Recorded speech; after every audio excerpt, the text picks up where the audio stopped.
Hello everyone, welcome to academic atlas. I am Jaya Prakash. तो आज हम पढ़ने जा रहे हैं कक्षा 6 का पाठ मातृभूमि।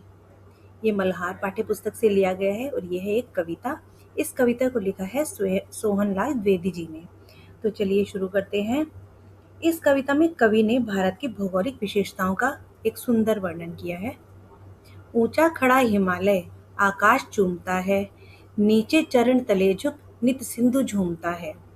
गंगा यमुना त्रिवेणी नदियां लहर रही हैं, जगमग छटा निराली पग पग छहर रही है।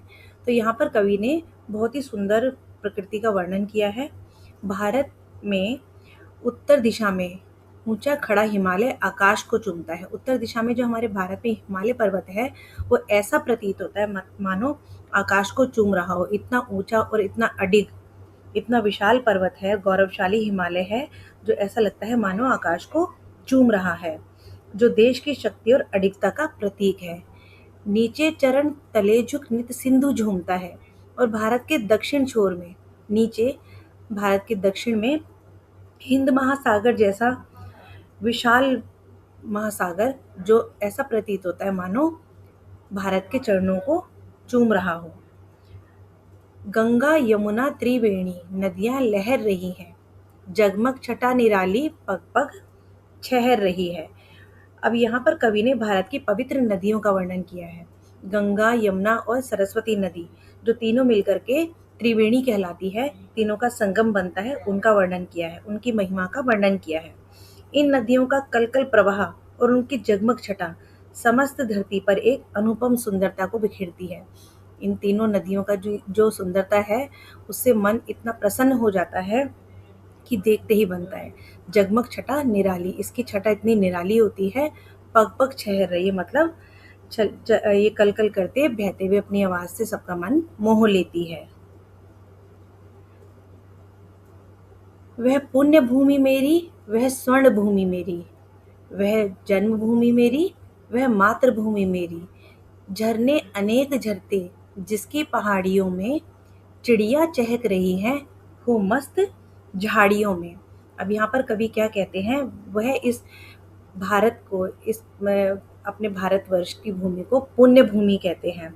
कवि कहते हैं अपनी ये वह भूमि है जिस पर मैंने जन्म लिया है, यह एक पुण्य भूमि है।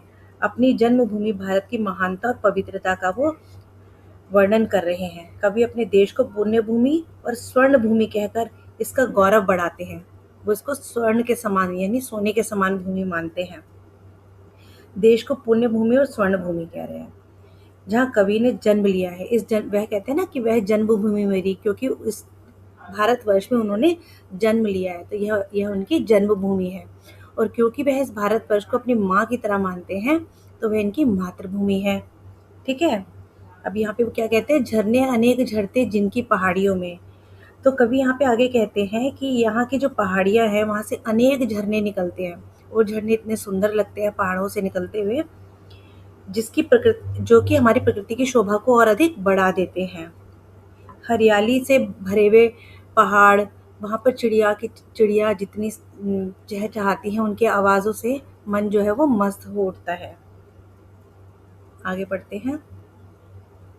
अमराइयाँ घनी हैं, कोयल पुकारती है, बहती मलय पवन है, तन मन संवारती है।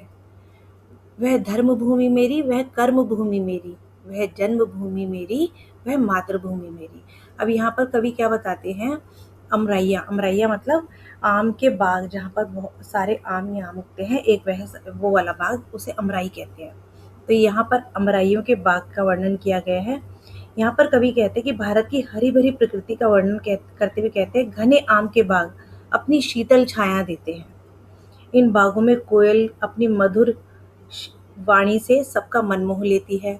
अपनी मधुर वाणी से वो गाती है ना जब कोयल, तो सबके मन को प्रसन्न कर देती है। अब यहाँ क्या है, बहती मलय पवन है, तन मन संवारती है। मलय का मतलब होता है दक्षिण से जो ठंडी हवा बहते हुए आती है, वो मलय पवन, जो हमारे मन को और अधिक शीतलता प्रदान करती है। तो हमारे मन को वो संवारती है। जब दक्षिण से चलने वाली पवन है, शीतल हवा हमारे पास आती है, तो हमें और ताजगी देती है, हमारे तन मन को स्फूर्ति देती है। वह धर्म भूमि मेरी, वह कर्म भूमि मेरी, वह जन्मभूमि मेरी, वह मातृभूमि मेरी। अब यहाँ पर कवि क्या कहते हैं, भारत को धर्म भूमि कहते हैं। धर्म भूमि क्यों कहते हैं? क्योंकि यहाँ पर हम जो भारतीय लोग हैं वो धार्मिक हैं, वो हर धर्म को बहुत अच्छे से मानते हैं, पूजा पाठ बहुत करते हैं। कर्म भूमि है, वो कर्म भूमि क्यों कहते हैं? क्योंकि यहाँ पर लोग कर्मों में विश्वास रखते हैं, परिश्रम में, मेहनत में विश्वास रखते हैं। वह जन्मभूमि मेरी। अब यहाँ पर कवि इसको अपनी जन्मभूमि कहते हैं क्योंकि वहाँ पर उन्होंने जन्म लिया है। और वह मातृभूमि मेरी, अब वो इसको अपनी मातृभूमि इसलिए कहते हैं क्योंकि वो भारत को अपनी माँ के समान मानते हैं। अब यहाँ पर देखिए, जन्मे जहाँ ते रघुपति, जन्मी जहाँ थी सीता, श्री कृष्ण ने सुनाई वंशी पुनीत गीता। रघुपति कौन है? श्री रामचंद्र जी। तो ये हमारी जो भारतवर्ष है, ये ऐसा महान देश है कि यहाँ पर भगवान श्री राम ने जन्म लिया है, माता सीता ने जन्म लिया है। यहाँ कृष्ण ने अपनी मधुर बांसुरी सुना के सबको मन मोह लिया है और अपनी गीता से सबको अच्छी शिक्षा दी है, संसार को ज्ञान दिया है, मानवता को धर्म और कर्म का सत्य बताया है।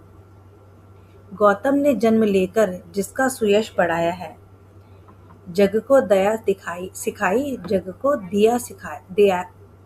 को दिया दिखाया। अब यहाँ पे किसने और जन्म लिया है?